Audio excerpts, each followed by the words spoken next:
Hey everybody, it's Mr. Cassandra here. Recording a video with some examples of triangle congruence for you. So you've watched the video hopefully and now you're ready to take a look at these examples. So in this example here, you have two triangles that have their congruences marked. You can see this is congruent to this, these sides are congruent, and these angles are congruent. So it has a pair of congruent angles, a pair of congruent sides, and a pair of congruent angles. The side is between the angles, so that would be angle, then the included side, and then the angle. So these are congruent by angle, side, angle. So we can say triangle blank is congruent to triangle blank. So what triangle is congruent to what? Well, let's see. You got triangle ACB. I'll call that one ACB. Doesn't matter which order you put those letters in. However, the next triangle, it does matter. And A matches up with E, C matches up with D, and of course, by the third angles theorem, we learned that B then would match up with F.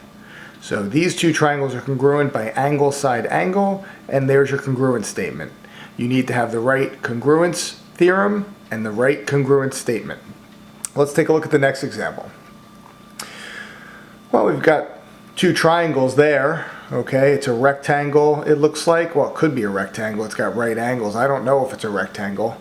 If the triangles aren't congruent, then it wouldn't be a rectangle. It could be a parallelogram for all we know. But we do have a pair of congruent sides and a pair of congruent angles. Well, that's only two things. But wait a minute. Don't both of these triangles share this, what we call a reflexive side right there, where AC is congruent to itself? Absolutely. So if I pulled those two triangles apart, bear with me while I put my hand in the way. If we pull those two triangles apart, wouldn't you agree that this triangle ADC is a right triangle with this side congruent to this side, if that's triangle BCA. Now, of course, we can't really do this because if we did this, then we'd have point A in two different places. Can you be in two different places at once? No, but I'm just pulling the triangle apart so you can see that these triangles are both right triangles. The side across from the right angle, called the hypotenuse, is congruent. And it has a pair of congruent sides as well. So this is congruent by hypotenuse leg. They even wrote a rap song about it. Remember that rap song that they wrote about it? Do the hypotenuse leg, do the hypotenuse leg, do the hypotenuse leg. Oh, that's stanky leg, never mind. But we can make a dance called the hypotenuse leg. Maybe that should be part of our homework. Anyway, hypotenuse leg is a legitimate theorem. And I'm going to say that triangle blank is congruent to triangle blank. So now let's see. Now it looks like in order to get this triangle here to match up with that triangle there, won't I have to spin it around? So wouldn't this angle here have to match up with that one there if I spun them around, right?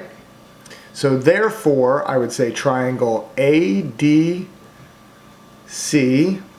is congruent to triangle, well, A matches up with C of the other triangle, D matches up with B, and C matches up with, C of this triangle matches up with the A of that triangle.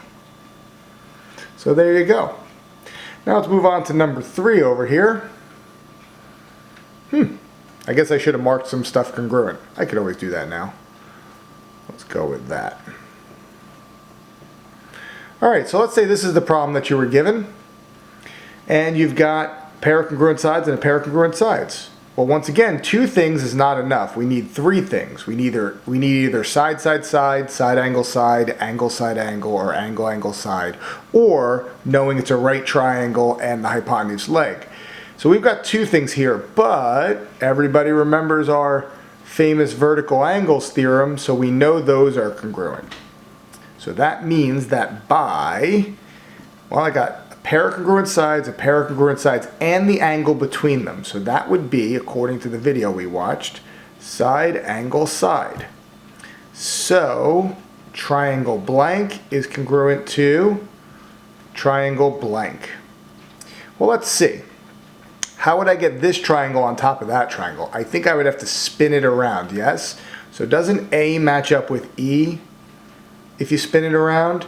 And B match up with D?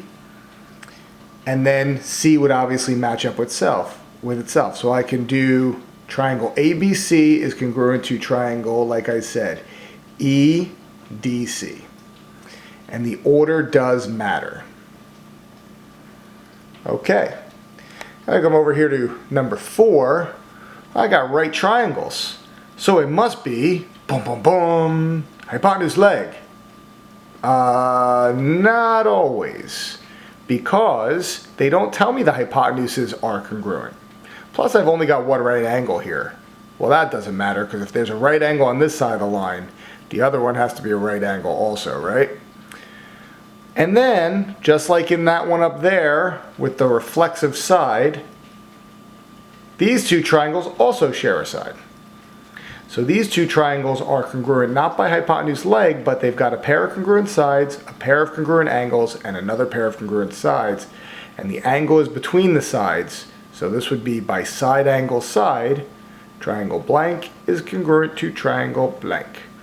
And this one here is easy to see. You just fold these triangles over. So if I call one triangle ACB, ACB, then the other triangle when I fold it over to match up would be ACD. Not to be confused with AC/DC, which was a heavy metal band in the 80s and 70s perhaps. Not like we would know that. Anyway, moving on to number 5. Number 5. Well, looks like I got right triangles, right? No, you don't. Where's the right angles? Can I assume? You know what happens when you assume. So you can't assume. You got a pair of congruent sides, a pair of congruent angles, and that's it. I've only got 2 things. So this one would be not enough info. Okay? And then over here, well, this looks promising. I got a pair of congruent sides.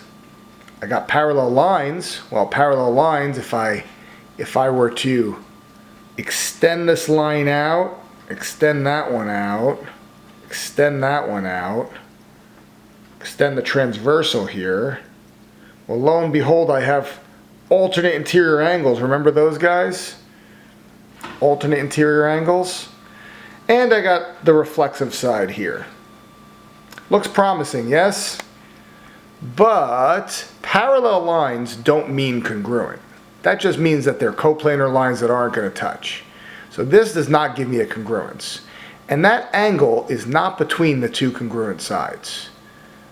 So this is the ever popular ASS, because it's the angle, then the side, and that is no good, right? As we learned from the video. So this one is also not enough info. So hopefully that will help you. Let me zoom out here. Hopefully that will help you